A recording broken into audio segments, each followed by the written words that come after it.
Halo, selamat malam. Perkenalkan, nama saya Kade UPS Kusumadyatmika, mahasiswa Universitas Terbuka, Prodi Sistem Informasi, dan NIM 0481721118.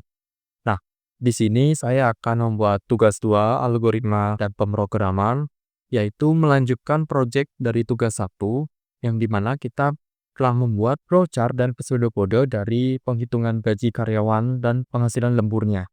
Nah, di sini di tugas 2, saya akan membuat versi kodenya menggunakan metode if, menggunakan bahasa pemrograman Java, dan saya akan menggunakan aplikasi Visual Studio Code. Oke, mari kita lanjut.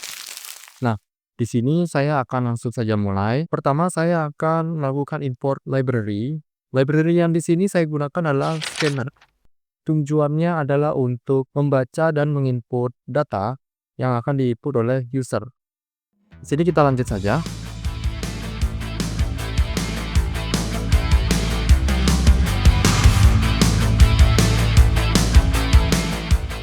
Nah, di sini saya akan panggil dulu library-nya supaya dapat terbaca di Java.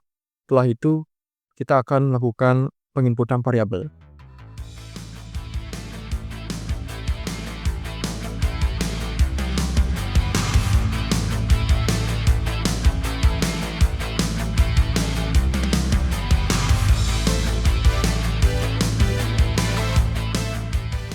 Nah, di sini saya akan melakukan input variabel. Yang pertama itu golongan, jam lembur, gaji pokok, gaji lembur, dan jumlah penghasilan. Nah, untuk golongan, saya akan menggunakan tipe datanya string, jam lembur tipe datanya integer, dan gaji pokok, gaji lembur, dan jumlah penghasilan itu tipe datanya double. Di sini saya akan lanjutkan ya.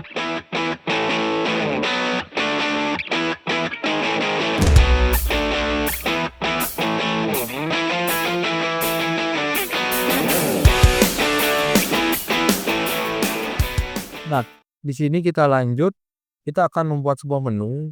Menunya ini adalah menu dari golongannya. Sesuai dengan soal sebelumnya, yaitu golongan tersebut ada 3. Yang pertama golongan A, golongan B, dan golongan C. Di sini kita lanjut saja.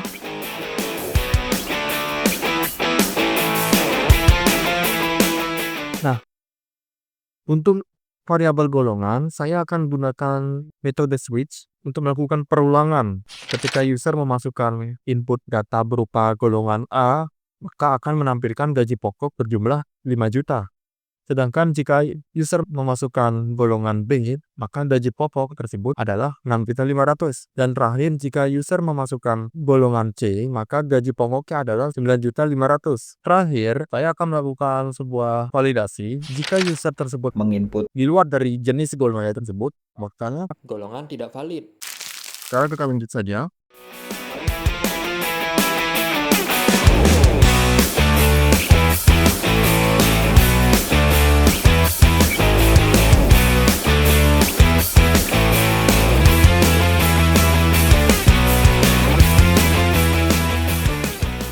Nah, sekarang kita akan melakukan pembuatan menu yang kedua, yaitu masukkan jam lembur ya. Di sini setelah user memasukkan golongan, dia akan langsung diarahkan untuk memasukkan jam lembur. Di sini juga saya akan melakukan sebuah kondisi sesuai dengan soalnya. Saya akan menggunakan metode if dan saya akan lakukan validasi. Ketika user memasukkan jam lembur kurang dari 0, maka akan muncul sebuah validasi jam lembur tidak valid. Sekarang kita lanjut saja.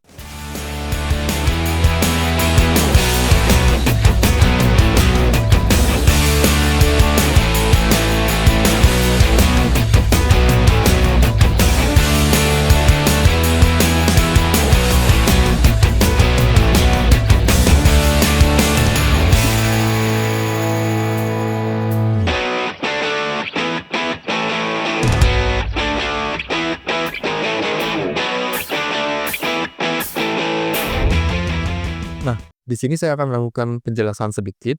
Pertama, ketika user memasukkan jam lembur, itu akan dihitung berapa persen dari gaji pokoknya.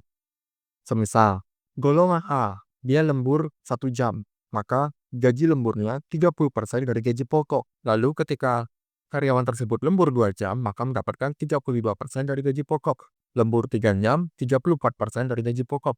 Lembur 4 jam, 36% dari gaji pokok. Sampai lembur lebih dari 5 jam, akan mendapatkan 38% dari gaji pokok. Sedangkan, jika pegawai tersebut tidak melakukan lembur, dengan kata lain, jika pegawai tersebut menginput angka 0, maka gaji lemburnya adalah sama dengan 0,0 dikalikan gaji pokok. Lalu, validasi terakhir, jika pegawai tersebut menginput kurang dari angka 0, maka muncul sebuah pesan error, yaitu jam lembur tidak valid. Selanjutnya, saya akan membuat proses. Prosesnya di sini adalah untuk mengetahui jumlah penghasilan yang didapat dari pegawai tersebut. Caranya bagaimana? Jumlah penghasilan sama dengan gaji pokok ditambah dengan gaji lembur. Lalu di bawahnya tampilkan sebuah pesan, yaitu jumlah penghasilan tambah variabel jumlah penghasilannya. Nah, di sini saya akan coba. Pertama saya akan memasukkan golongan A. Lalu semisal dia lembur 1 jam. Nah, di sini bisa dilihat jumlah penghasilannya itu adalah 6.500.000. Bagaimana bisa tahu 6.500.000? Karena 1 jam itu 30% dari gaji pokok. 30% dari gaji pokok itu adalah 1.500.000. Jadi, gaji pokok ditambah dengan gaji lembur sama dengan 6.500.000. Lalu bagaimana jika pegawai tersebut tidak lembur? Kita akan coba. Nah, di sini kita hanya memasukkan angka 0 ya. Nah, bisa dilihat di sini jumlah penghasilannya itu tetap. Karena apa? Karena dia tidak dikalikan oleh bilangan desimal. Karena untuk mencari persenan kita memerlukan tipe data desimal atau double. Gaji lemburnya itu adalah 0. Jadinya tidak menghitung apapun dari gaji lemburnya. Karena dia tidak menghitung apapun, yang ditampilkan hanyalah gaji pokok. Seperti itu. Baik, sekian video saya malam ini. Jika ada kesalahan kata, mohon dimaaf. Terima kasih.